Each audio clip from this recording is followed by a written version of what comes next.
Hey guys, welcome back. Thank you for tuning in to Fast Hands Drum Studio. First, I wanted to thank you all for your support in my first video. I had about 50 views, which is huge to me. I was not expecting that sort of turnout at all. I kind of only expected about 2 views, and I expected them both to be my mom. So I really appreciate the support. Here, we're ready for 30 days to play the drums, day number 2. We're going to be discussing how to strike the drum. We're also going to be discussing how to read drum music. So we're going to look at our first musical notation, and what we're going to look at is going to equate to what we're actually playing on the drum. So how to strike the drum, we're also going to view what that looks like in musical notation. So this is going to be your very first lesson on how to read drum music, and it's also going to be a lesson on how to appropriately strike the drum. In our last episode, you may remember that we discussed how to hold the sticks, and you may remember that we discussed how to move our wrists to appropriately play the drum. We're going to recap that here. So again, we're going to start in an up position, and we're going to bring the stick down towards the drum head, and then we're going to snap it right back up. I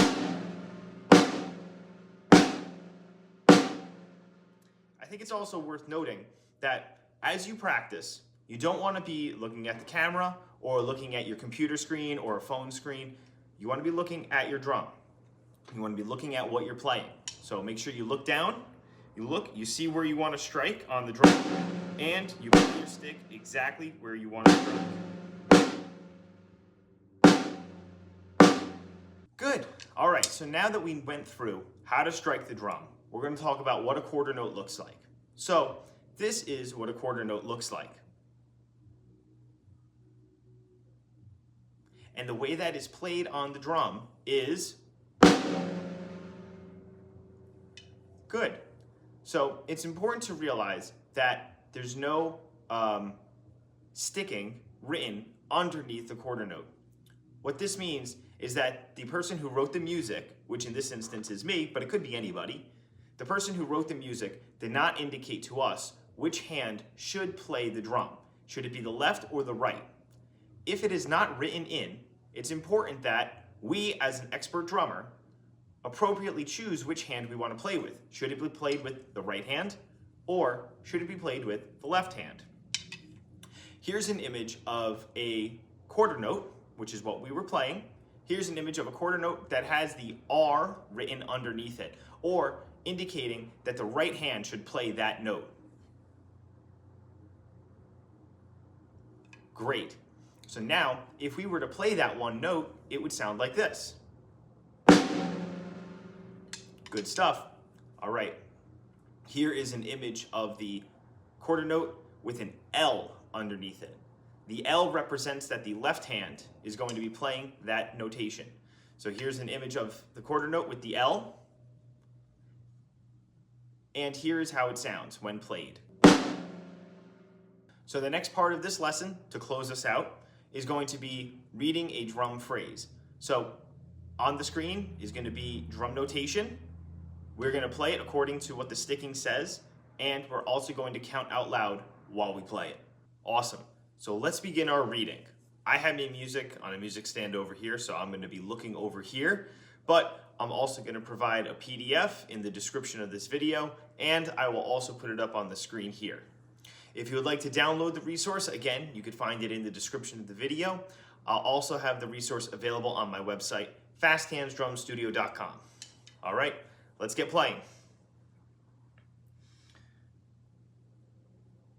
1, 2, 3, 4.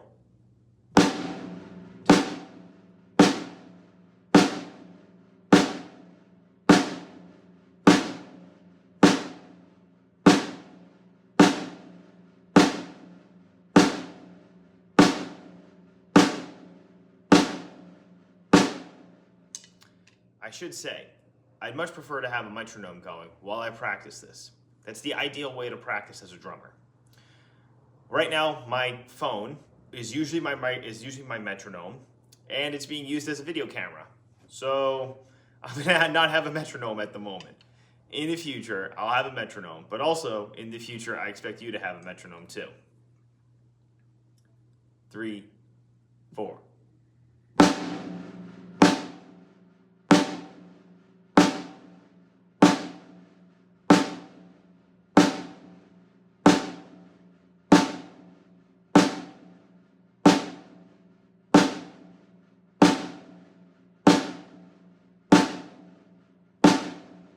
we've completed lines 1 and 2.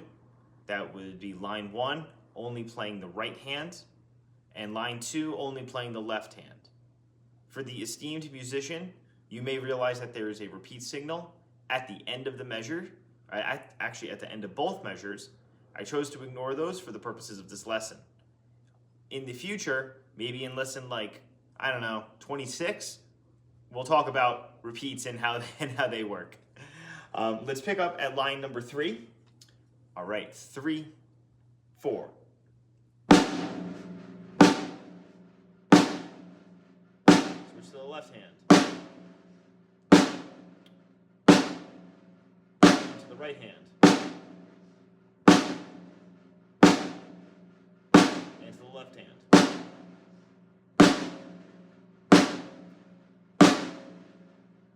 Good.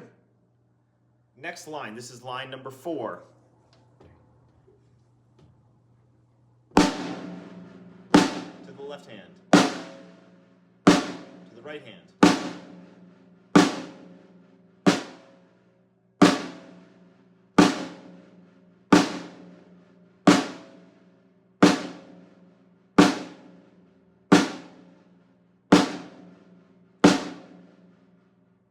All right, and we're going to do the last 2 lines. We're not going to stop, so we're going to play the second to last line and then go from right from the end of that line straight into the last line.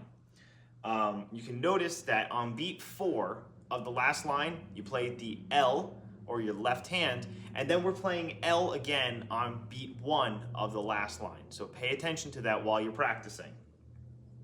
3, 4.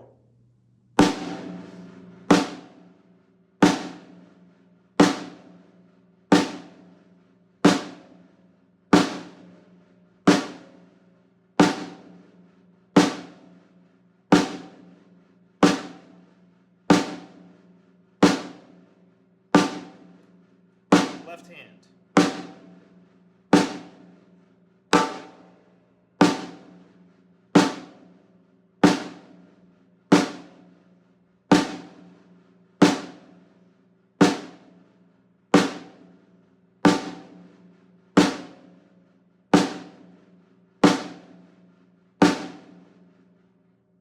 We've completed the reading section for 30 Days to Play the Drums, day number 2. Thank you so much for joining me. My name is Cameron, and I'm your host at Fast Hands Drum Studio. This has been 30 Days to Play the Drums, day number 2. If you like this lesson, please like and subscribe. You can find more resources in the description of this video and on our website, fasthandsdrumstudio.com. In addition, you can find some merch and gear there as well, and you can also find our books. We have 5 published books, and we would love for you to try those out. Thank you for joining us, and see you soon.